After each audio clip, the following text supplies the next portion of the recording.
Welcome to another episode of the Michele Tafoya podcast. We have a really, really special guest today. He's had an influence on me for decades. He's influenced a lot of people around the world and continues to do so in his growing network. He is Dennis Prager. He joins us next. Now, it's the Michele Tafoya podcast. Again, welcome to the podcast brought to you by Genucel. We thank them for their sponsorship. Dennis Prager started in California, Southern California, as a radio guy. And I remember that my dad used to listen to him quite a bit. My dad would recommend him. And as I got older, I started listening to Dennis Prager. And this guy knew so much. And I started reading Dennis Prager. And there was so much information and wisdom that was so helpful and grounding to me. And one day I called into his radio show, but I was already on television at this point, so I didn't want to use my real name. So I used a different name. And the one thing I said to him was, there is so much evil in the world that sometimes I don't feel like I'm allowed to be happy. And he said, "Oh, I like you. You're just like me. I have two words for you," he said. "Do good. Because for every little act of doing good, you overcome some portion, some measure of evil." And that is why I sign off my podcast every way with "Be brave and do good." It's because of Dennis Prager. We're going to talk a lot about current events, stuff going on in the world today. Freedom of speech is a big one. Are you prepared to lose that? Are you prepared to lose that? You got to listen to this episode. He is phenomenal. In the meantime, ladies, look in the mirror. Do you see those dark spots? They will not go away by themselves. Introducing the Dark Spot Corrector from Genucel. Right in time for summer and into the fall, the Dark Spot Corrector with not one, but 3 cutting-edge ingredients. It goes to work super fast. I've been amazed by this. It targets sunspots, dark spots, liver spots, even old discoloration on your face, on your hands. You're going to be amazed at how quickly it works. You can now enjoy your summer sun, the beach, anywhere you go without embarrassing spots. And with Genucel, you'll see the results or your money is back. It's no risk. That's no questions asked. Your money back. So go to Genucel.com right now. Get your dark spot corrector with the new Genucel Most Popular Package, now featuring summer essentials like the best-selling Ultra Retinol Moisturizer, which I love. I use it every day, with a powerful retinol alternative, so it's safe to use in the summer sun. Visit Genucel.com/Michele right now for these amazing summer essentials and save over 70% off Genucel's Most Popular Package. Don't wait. Order Genucel's Most Popular Package right now. Free shipping, free returns, and the best luxury skincare you've ever used, all at 70% off. Genucel, Genucel.com/Michele, Genucel.com/Michele with 1 L. All orders include a mystery luxury gift while supplies last. So go do it now. Genucel.com/Michele. Dennis Prager, a hearty welcome. I have this reverence for you, so I want to call you Mr. Prager, but I have a feeling you're going to call you Dennis. Well, that, believe it or not, could take a good 5 minutes. Because I have a lot of thoughts on that, and I'll be very brief. First of all, I always tell people either Dennis or Mr. Prager is equally acceptable. I never say, however, don't call me Mr. Prager. And not because I care for me, but because the death of Mr., Miss, Ms., Mrs. has not been a good one for society. Yeah. And especially for kids. You look like a kid, but you're not a kid. And I'm a kid. I'm not a kid, actually. I'm not a kid, right. but I agree. So I did have thoughts on that, but my answer to you is truly whatever you're comfortable with. There are people who are not comfortable calling me Dennis. Yeah. And I never go, "Oh, please stop it. Call me Dennis." Your call. Okay. Well, you give us a good jumping off point, actually, because this erosion of civility, this erosion of tradition. Some people call it death by inches, death by 1,000 cuts, but that is a very good example of one. Now, the kids that I know, call me by Mrs., my legal last name. And I ask my kids to do the same. But there are certainly parents out there who will say, call me Mike, call me Jane, whatever, Why do you think it's important to have that Mr. or Miss or Ms.? I am of the opinion, and I've written and spoken about this a lot, that without hierarchies, society collapses. And we have substitute religions for the Judeo-Christian religions: Catholicism, Protestantism, Judaism, Mormonism. They are dying, and in their stead we have many others. One of them is equality, and not the equality of we're all created in God's image that comes from the Judeo-Christian value system. It's the equality of we're all the same. So if you say to someone, Mister, then that is already a non-equal, because you're not calling a 10-year-old Mister, but you are calling a 30-year-old Mister, and certainly a 70-year-old. So this is part of the egalitarian religion, which is destroying society. We need hierarchies. God is above man. Parents are above children. And that is the way Judeo-Christian society has existed. There is a war against such a society, and that is the reason. This war against society, we see it every day on so many levels, and it is hurting so many things. Who's waging it? Who wants this egalitarian? Who is so threatened by hierarchy and religion, for example? People who cannot meet its standards. People who do not want there to be a hierarchy. They want to be the hierarchy. This started with the French Revolution. In modern civilization, it started in 1789 with the French Revolution. And of course, it ended up almost immediately with the guillotine. There were no hierarchies. Not God. It was a massive anti-religious aspect to the French Revolution. Thousands of Catholic priests were slaughtered, and that was the religion of France at the time, Catholicism.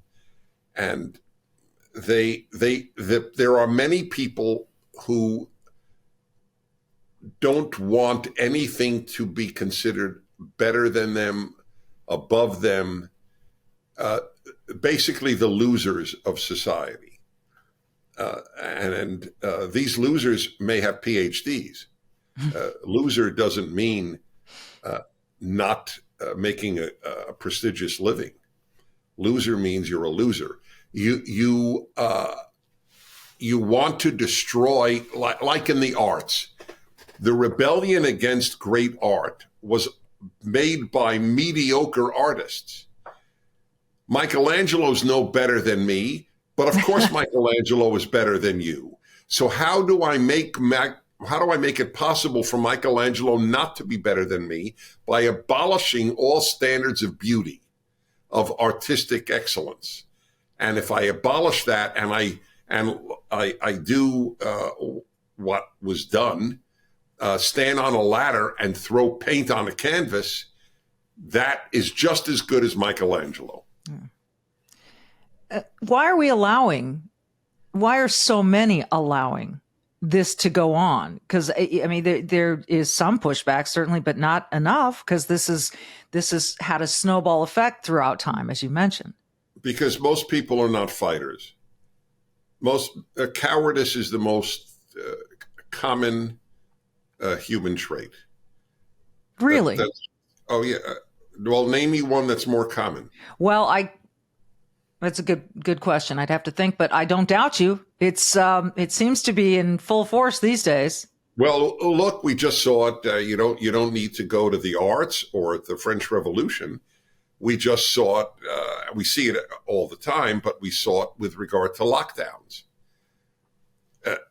People ruin their lives, ruin their children's lives because they're sheep. You're going to tell me I can't send my child to school even though there is virtually zero threat to my child with COVID? I am going to deprive my child of school for 2 years? And most parents said, okay, I'll do that. I'm not going to fight. You're gonna have my 2-year-old masked in an airplane, even though everybody knows how idiotic that idea is. Yeah. Why don't girls on girls teams fight? That is a great question. When a biological man comes to compete with them, yeah, right. They're willing to lose rather than fight. That is how little humans have bravery in them. But we have at times, and maybe I'm wrong, I'm going to defer to you on this. We have shown bravery. Certainly the Revolutionary War here in the that created the United States was a show of bravery. And I would venture to say that there was some divinity in there as well. But are we then saying that we're doomed? Because if there are more cowards on earth than fighters, how do we stand up to stuff? Are we doomed is a very fair question. The United States of America is an idea, what I call the American Trinity. It's on every coin. E pluribus unum, from anyone, liberty, and in God we trust. There is a war against all three. Mm-hmm. Are we doomed? We might be. I only know that I have to fight. I will be spitting on the graves of the guys buried on Normandy Beach if I don't fight. Right. If they could fight the Nazis and risk dismemberment by machine gun, I can fight the left and risk being called names on the internet. Yeah, it's relatively easy to be courageous these days because if relative the worst to that, yes, forgive me for interrupting you. That's go ahead. That is my point. Yeah. Yes, the worst price you could pay, and it's a serious one, is being fired from your job. Mm-hmm. That is not the same as being dismembered on Normandy Beach. But some people will say that it is worse to have your reputation ruined than to die, or that it's maybe then it's equal. Like if someone absolutely torches your reputation in front of everyone, the old line, where do I go to get my reputation back? That can be as damaging for some as death. You're right, but your reputation among the bad will be ruined, not among the good.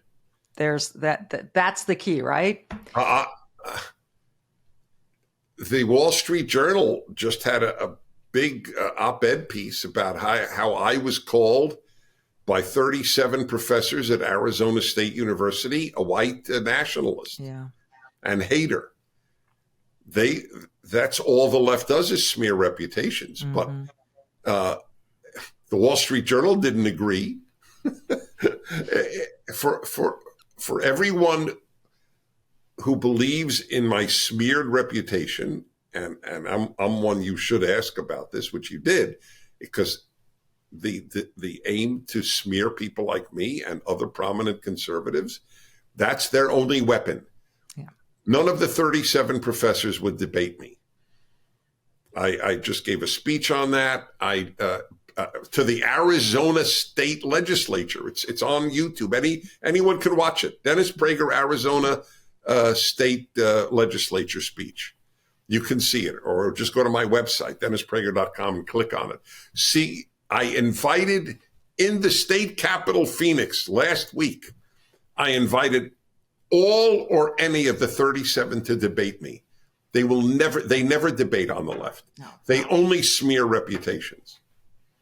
Well, when you say they never debate on the left, I mean, I've seen it time and time again where Democrats here in Minnesota, where I live, will not go to their debates to debate the Republican who's running against them. We've seen it now. We're hearing it with Joe Biden. You're right. It is cowardly it is, wow, I might have something to lose if I debate, or I don't have a good argument. I can't hold my own up there anyway. So why do it? Um, it seems to me so obvious. And I'm wondering how there can be so many people who are duped by this. Enlighten me, please. How is this possible? It's very depressing to think that Americans vote to have their cities destroyed. I understand it, but it's still depressing. You understand it? How so? Well, the power of emotions over reason. The left has so effectively conveyed to people that the enemy is the right, that no matter what the left does, they will still vote left. Your city is seeing more murders than ever, and you will vote for the defund the police candidate rather than a Republican. For many Americans, purely because of the effective propaganda, there is nothing the left can do. They can chop girls' breasts off. They can ruin your city. They can bankrupt your small businesses, and you will still vote for them. That is how effective all of my lifetime it has been. The danger is on the right. You can convince people of the opposite of the truth easily. So I guess the next question that immediately comes to mind is, why doesn't the right fight fire with fire? Why is the right so ineffective at combating this if it's so easy to do? Is it because the right doesn't want to stoop to that? What is it? Well, when I became a Republican in my 30s, my 30s, when I became a Republican, I said, I have gone from the bad party to the stupid party. I no longer say that, to be honest. And I said another thing all of my lifetime. There was a civil war and only one side is fighting. That's to your question. Okay. That is no longer true. We are fighting. And the fact that I was brought to the Arizona Senate by the Republicans in the legislature there is a perfect example. The problem is they own everything. Yeah. They own the American Medical Association. They own the medical schools. They own the elementary schools, high schools, and colleges. They own the media. So that's why it seems only they're fighting. But, I mean, look at Florida. Mm-hmm. You and I live in captured states. I live in California. You live in Minnesota. This podcast is a fight. No, there's a lot of fighting taking place. PragerU has 1 billion views a year. Most of them are under 35 years of age. Daily Wire is enormous. Yeah. TPUSA is enormous. We are fighting, but a lot of people don't know it because they rely on the Star Tribune for their news. Yeah. Yeah, we don't get that anymore at this house. We've stopped getting that delivered. Yeah, it is amazing. I do see glimpses of this fight you talk about that give me hope. These glimpses give me hope. And it is why I left my job covering the NFL, covering one of the most fun things I've ever covered. For 30 years, I covered sports. But I couldn't anymore because I needed, they'll put it in your terminology, I needed to join the fight. I have kids now, and I think I can't not fight. There are some in my family who will say, you know what? As long as we raise our children right and we do the right things, this is where I'm going to stay, and I'm just going to fight my battle here at home. That still is a fight, given what kids are seeing in school and in the media, as you've addressed. Is it? I don't even know if this is a fair question, but I'd love to get your take on, do you see the fight growing to the point where we might be victorious over this? Yeah, I debate every day before my talk show. Let's put it this way. I used to debate. I've pretty much resolved. Do I try to make my listeners feel good, or do I tell them the truth? I've always opted for the truth. And that's not a little thing what I'm saying to you, because I know that I lose listeners by, so to speak, depressing them. And the news is depressing. Mm-hmm. I mean, what am I going to tell you? The latest news is that Pew Research has just reported a majority of Americans believe that the government has the right to suppress misinformation. For the first time in American history, a majority of Americans do not believe in free speech. I mean, if that's not depressing, then there's no such thing as depressing. So do I report that, or do I not report that? So to me, there's no debate. I will report it. And if I lose listeners, I lose listeners. I obviously have not lost that many, or they wouldn't rehire me. But I debate that issue. There are people who, after 2020, tuned out of politics. By the way, most of my talk is not about politics, about culture, and about a lot of personal matters, including happiness, men and women. But the fact is, the fact is that I don't know who will win. I only know what I have to do, and that is all I ever ask. Whatever number of years God or genes give me, I owe it to the guys on Normandy Beach.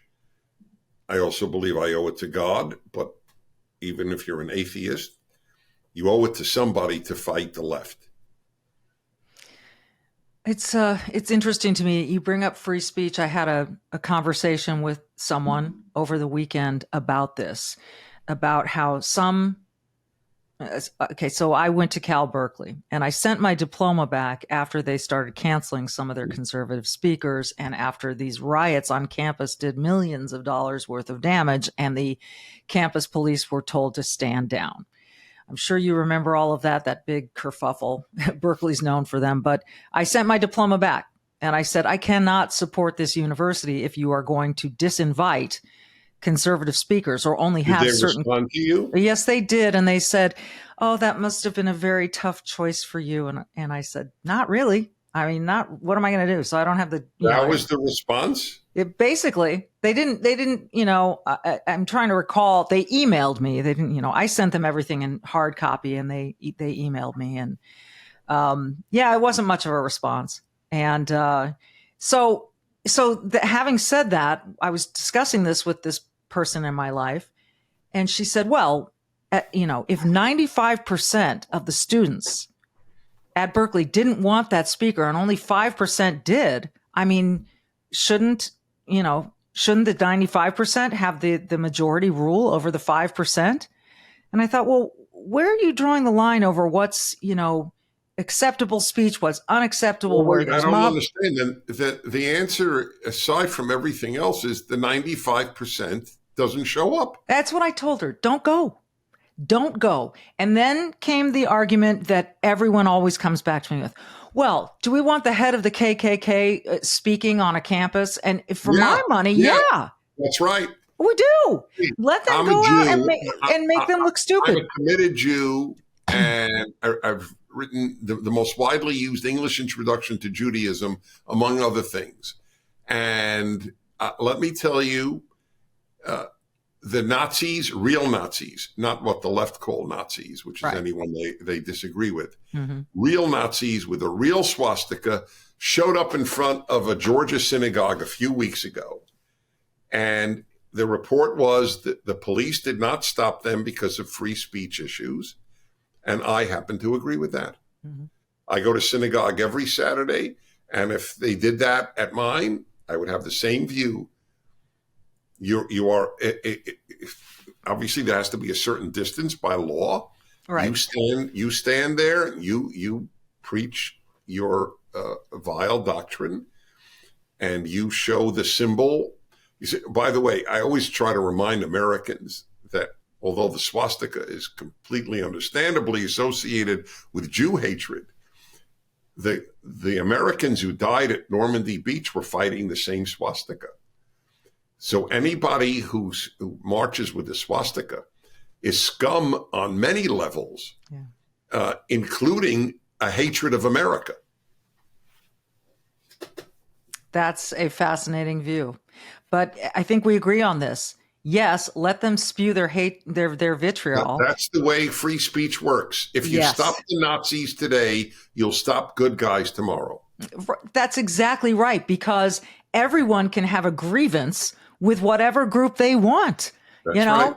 I'm aggrieved because you don't represent brunettes. You only represent blondes, and I am offended. You know, at what point do you say? So it is too slippery a slope to try to draw a line. So people say, well, we got to draw the line somewhere. Well, no, we you never really did. don't. That's why this was the land of the free and the home of the brave. Right. Right. It is depressing to live in this day and age. There's so much going on that is awful and confusing and not in our best interests, like people voting in defund the police, mayors in places like Chicago. You're thinking to yourself, wait, you threw out Lori Lightfoot and then what did you do? So right. Of all the ills facing us today, gosh, I feel like, my granddad. What is there one in particular that is hurting you the most, that is disturbing you the most? I would say free speech. Yeah.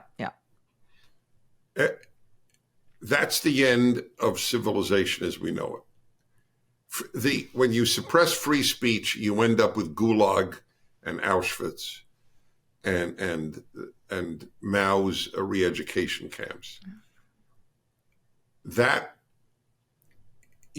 don't care what the left does as long as they allow free speech. But the left knows free speech will defeat them. And as I pointed out almost every day for years, there is no example in history of the left allowing dissent. From the French Revolution to the Russian Revolution to Columbia University, the left has never allowed dissent. Liberals allow dissent, conservatives allow dissent. The left has never. Because they know, as I said in my testimony to the Arizona State Legislature, and I really hope your viewers, listeners, watch my talk. It's only 20 minutes. Just go to my website and click on it, or PragerU, or Google Dennis Prager, Arizona State Legislature. There is the reason they don't want me, or I can name a dozen others, and I named other conservatives to come on campus, is they know we can undo 4 years of their left-wing indoctrination in 90 minutes. They don't admit it, but they know it. We don't care if they show up where we are. I invite them on my radio show and they never come on. Mm-hmm. But they know if Dennis Prager or Ben Shapiro or Jordan Peterson or Heather McDonald, or I could give you, or Charlie Kirk, or I can give you a huge list.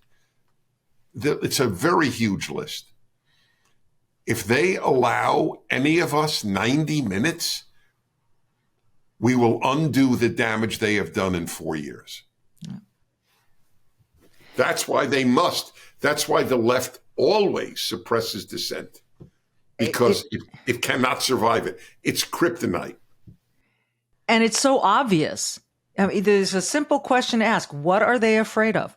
What are they afraid of? And you just articulated the answer. That is what they are afraid of. They are afraid of, they can't answer with civil, logical, structured debate. They cannot. And so, yes, the only way that they can continue to survive or thrive is by just shutting it down. And that there's anyone in America who doesn't see that so clearly is astonishing to me. And I guess that gets back to your point about sheep. It kills me that the right, conservatives, even just liberals in general, cannot find a way to make this point very clearly.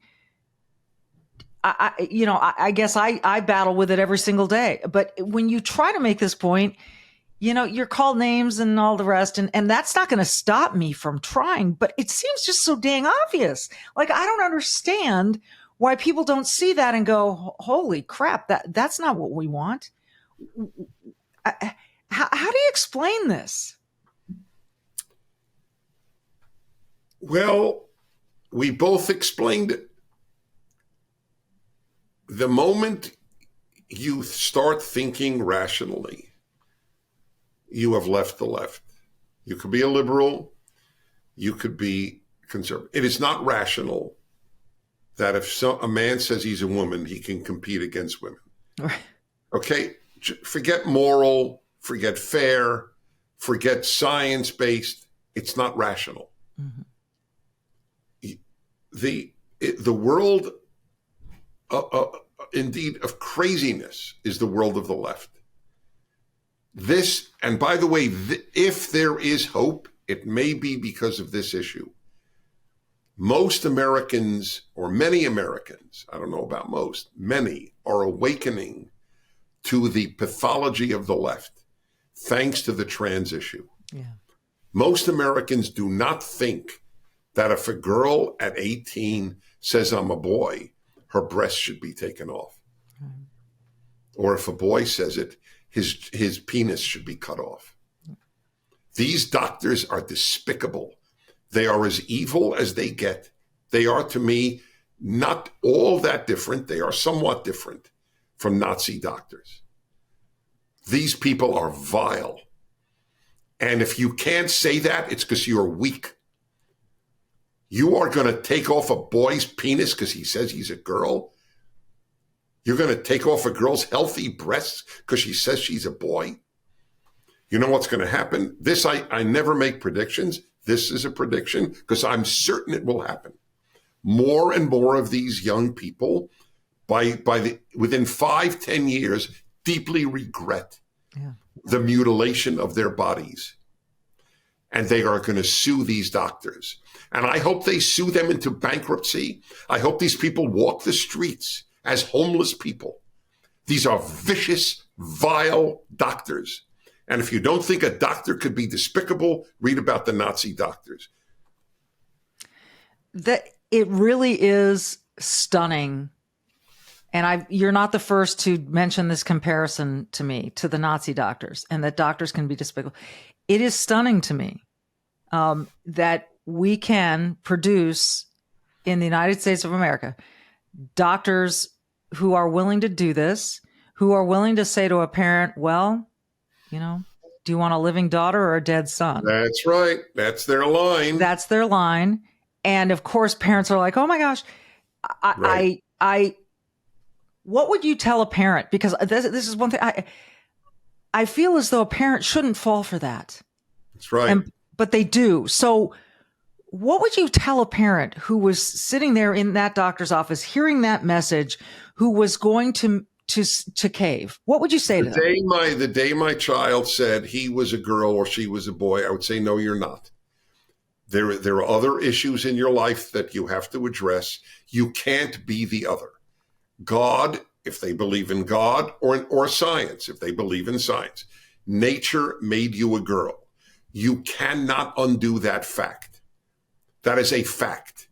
You can no more be a boy than you could be a dog. You could feel you're a dog, but it doesn't make you a dog. And I would be adamant about that. That is my role as a parent. It is not to lie to my child so that they love me.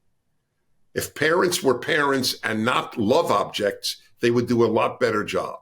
Most parents, their job in their view is to be loved by their child all the time. But as I have said all of my life, if you aim to be loved, you will be a lousy parent. Yeah. No, there's no question about that. That is not your job. The job description is to raise a productive human being. You should aim to be loved by your spouse. Or by your dog. You don't have to aim. That's true. That's built into your dog. That's just who they are. That's true. That's true. I think this is so, recently I spoke to a woman and she preferred to stay anonymous, but she has a daughter who is going through this and she sees right through it. She said there were mental problems before she decided she was trans. There are studies out there about what mental issues may underlie this, but this sudden surge that seems to have come along at the same time as the COVID lockdowns, right? Do you see it that way, that maybe kids were just so overexposed to things they hadn't been before that and there were high levels of depression too, right? That's correct. Well, I am proud to say that in April 2020, people could look it up. I tweeted and I wrote a column and I did one of my fireside chats, which I do every week for PragerU, and said that the lockdowns were the greatest world mistake in history. And I was right. And that was called misinformation.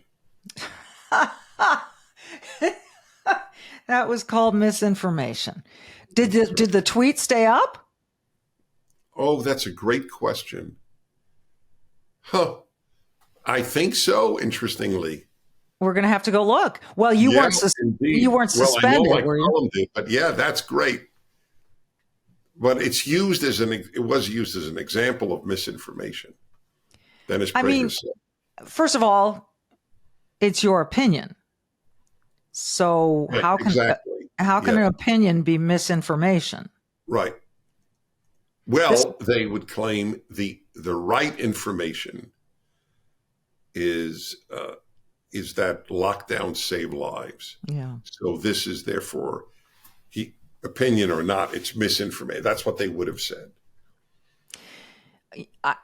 We're in an interesting time, and before I have to give you up, I could talk to you for hours, but that's why I go to PragerU and I listen to fireside chats and I do all of that because it's very grounding for me, and I would recommend that to everybody.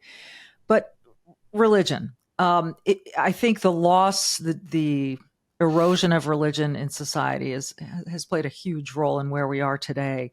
But I see this, I know for myself, and I'm in my 50s.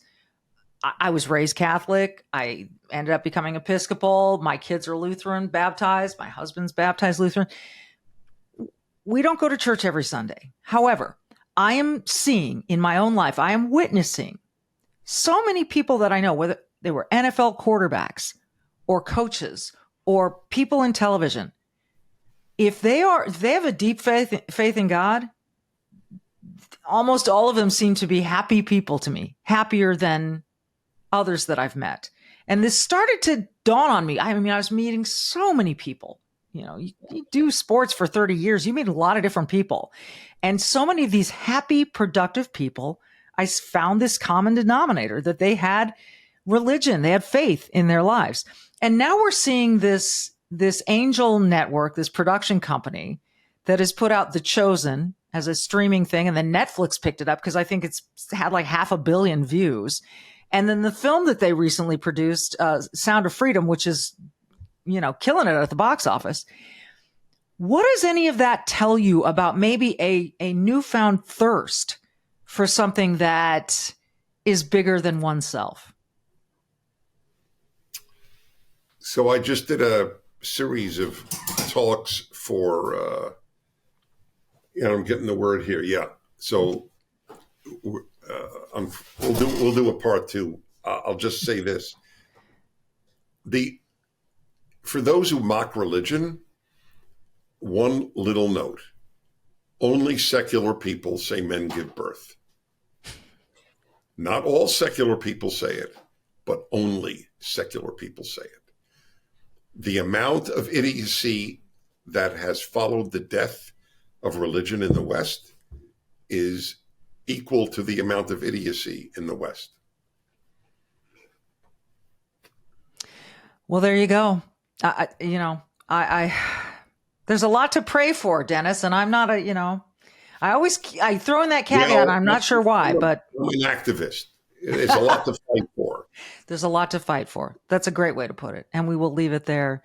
Dennis Prager, I'll hold you to that part too. It's been great to catch up with you and talk to you, and we'll do it again. You're a joy. Thank you. Thank you. And in the meantime, everyone, as Dennis Prager once told me years ago, do good. And I always like to add, be brave too. We need bravery right now more than ever. Thanks for listening.